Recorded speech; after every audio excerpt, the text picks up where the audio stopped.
Joseph. What's going on, guys? Today we're going to show you how to make a platform for an arm wrestling table. In this case, it is going to be a combat arm sports table, but the same principles will apply for a Mazurenko table or whatever table you got. I've actually made a couple of platforms before, but they're sitting on top of a yoke that's got a pulley system on it, and it's like meant for our training or whatever. We want a platform specifically for taking to parks. Normally, I would bring like a little rubber mat that I would put under the table so we're not like scratching up, you know, their gazebo floor or whatever. You know, I want to be house or somebody's house or whatever. I want to be as respectful as possible, but I do like going to parks. I mean, I don't have to clean up my garage or whatever. And unless you have a huge garage or a huge warehouse, parks are nice because you got space to kind of spread out. And part of the reason I want to get a platform made for these situations is if you're arm wrestling and the table's spinning on you or it's tilting up or whatever, you know, there's a loss of power there.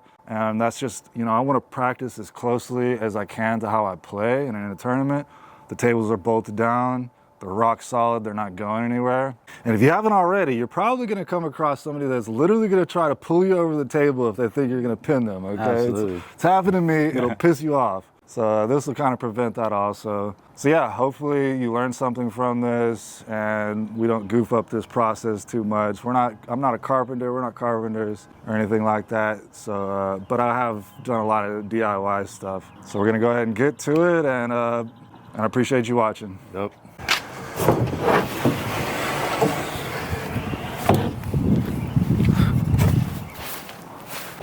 Those pieces of wood are pretty light, right? This is pretty light too.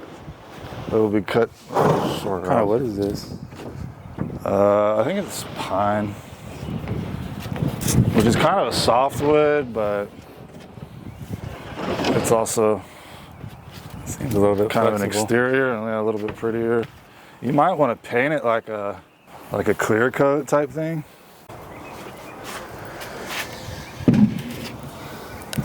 All right, so we got a 4x8 piece of plywood right now. I think it's maybe like a ½ inch or something, maybe even less than that. I didn't want it to be too heavy. There's actually a thicker plywood that I could have gotten and a thinner piece of plywood that I could have gotten, but I want it sturdy but not too heavy. We're gonna cut it down to 6 feet instead of 8 feet. So that's gonna be the first step.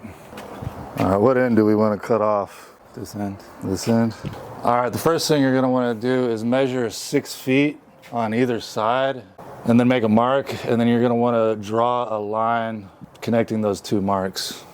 All right, so that's 6 feet right there. Joseph, can you go ahead and do the other side? And I'm gonna use one of these boards that I'm gonna use for the ribs of this thing to draw a straight line. So I'm gonna put it right at the 6 foot mark on one side and then the 6 foot mark at the other side. And I'm gonna draw a line across that. You know, at Home Depot where I went, I swear every time I go there, they're like, oh, the cutter, yeah, it stopped working like a couple of weeks ago. I literally think that the employees there are either incapable or incompetent of using the machine to cut the wood, or they're too scared of it or something, so they just like always say that it's broken. But Home Depot, get your act together, get your employees to, you know, train them how to freaking cut the wood, cut the plywood, cut the boards, whatever. You know, this isn't really something I should have to do. Go ahead all the rest of the way. And the cut might not be perfect, but it's whatever. It would have been perfect if they used their freaking expensive machine at Home Depot.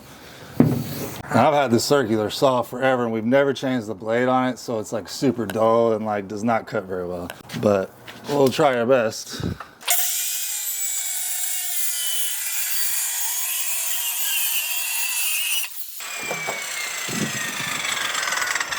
And cut all these to 6 foot, so the same length as this. So you're just gonna put it on there. You could just, I need you to do that to all of them. You might want to find somewhere else to do that too. Oh, really? 6 feet? Did we fuck up? Let me see. Yeah, it's 6 feet. Doesn't seem like it, but. I know that this is a 6 foot platform, so I need this crossbar right at 3 feet. And I'm gonna do that on both sides. I look centered to you? Centered enough? Yeah. Hold it down, make sure I don't move at all. So I'm gonna mark here where I'm supposed to drill. This part honestly worries me the most because it's like if you don't have those bolts lined up exactly, it's not gonna come out very good. And it's gonna be a pain in the ass later because I'm gonna be gluing the bolts to the bottom of this thing. And you just glue the bolts to the bottom just so they're not gonna like fall out every time you move it. So I'm gonna be using 3/8 of an inch bolts, nuts, and washers. And I'm gonna be using a 3/8 of an inch drill to match that because it fits pretty perfectly with the Combat Arm Sports table. If you're using a Mazurenko table or something else, the bolts in them might need to be longer or a different size, so just keep that in mind. Hopefully we line this up well.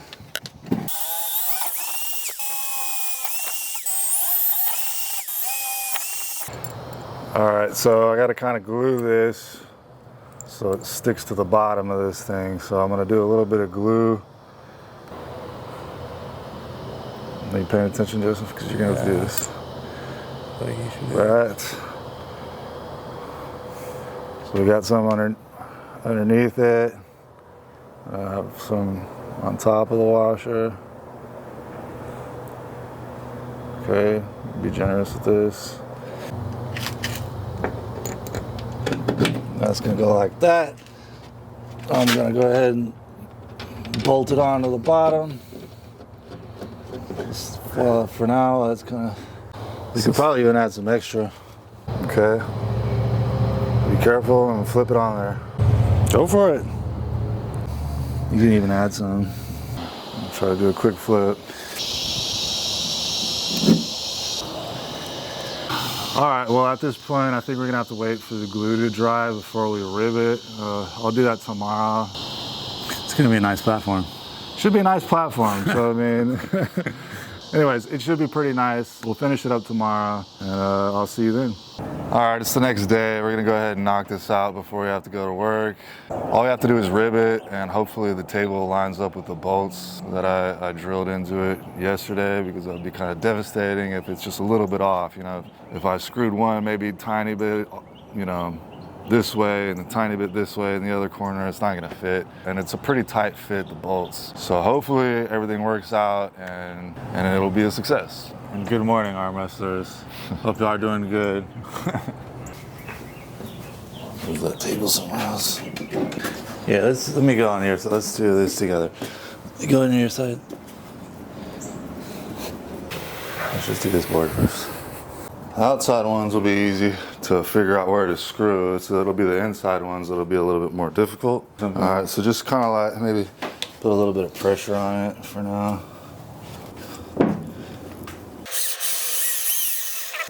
Boom. And again, kind of eyeballing. I'm just gonna try to get in the middle now. Some of this stuff doesn't matter if it's freaking, everything's measured out perfectly. To me, it doesn't matter anyway. So I got 2 screws on the outside, and then I put one in the middle, and then I'm just gonna put one in the middle of each of those. Again, just eyeballing it.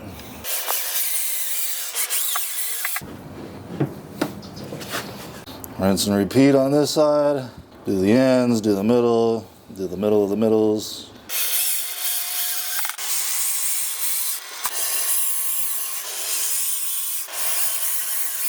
Now we just gotta try to line these up kind of in the middle as much as we can. All right, maybe we should make some marks. Or should it be every 1.5 feet? I think every 1.5 feet actually. So 16 inches and 32 inches. I'm gonna make a mark. All right, so this board is 4 feet wide, and we got 2 other boards we need to attach. So we're gonna do them at 16 and 32 inches, which should be basically right in the middle. Just like right here on the top. So that's where we're gonna be seeing. And then 32 inches. All right, we're gonna do that to the other side. All right, and then we'll just line these 2 boards up right at those marks. And it's right in the middle of that mark. Yep. Yeah? Yep. That looks pretty centered to me.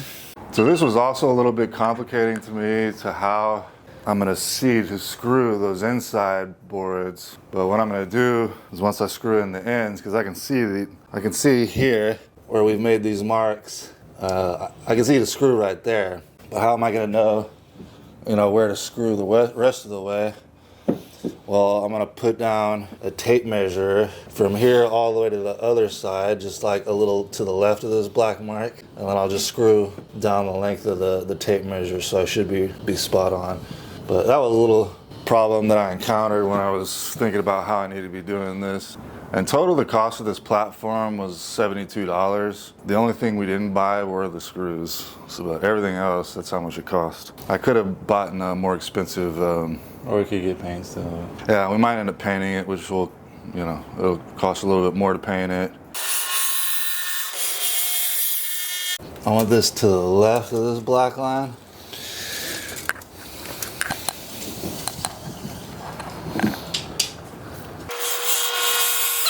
Oh, feels like I went in wood.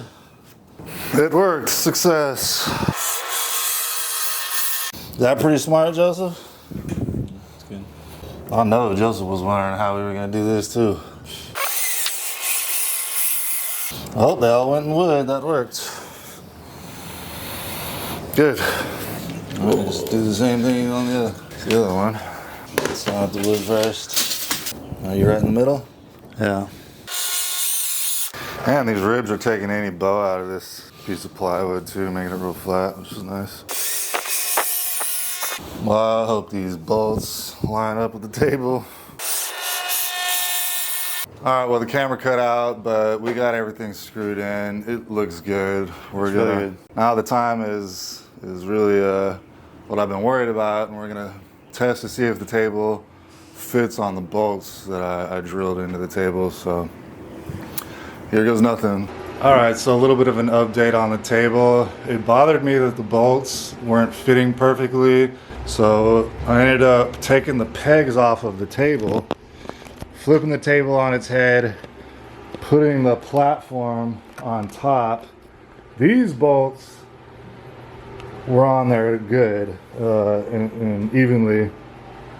These, though, there was a pretty significant difference, so I ended up just widening up the hole a little bit on both sides. So I'm just gonna go get a couple new bolts, a couple new washers, and then re-glue it. The glue is super strong. I mean, it was kind of hard to get the bolts and stuff off, so they're in there secure. I just need to redo these other two, and the platform should be pretty perfect. All right, so we finally got the platform pretty much made. We still have to paint the bottom side of it, but we did end up painting it. I didn't show the sanding and painting process just because this is more of like a how to build a platform, not how to sand and paint. Yeah, that's easy for most people. So I didn't add that in there. But hopefully you did get some good information by watching this video, and you can make your own platform and practice like you play. You want to replicate tournaments, super matches as closely as you can in practice. And yeah, we're always trying to improve ourselves at arm wrestling. Whether I post videos or not, we're always working out or doing stuff, even like this, I think, to kind of help advance us as arm wrestlers. So this will be just another thing that'll make our practices better. It'll help prepare us better for tournaments or super matches again. So if you got something out of this, leave a comment, like, subscribe if you're not already, and I appreciate you watching. Appreciate it, guys.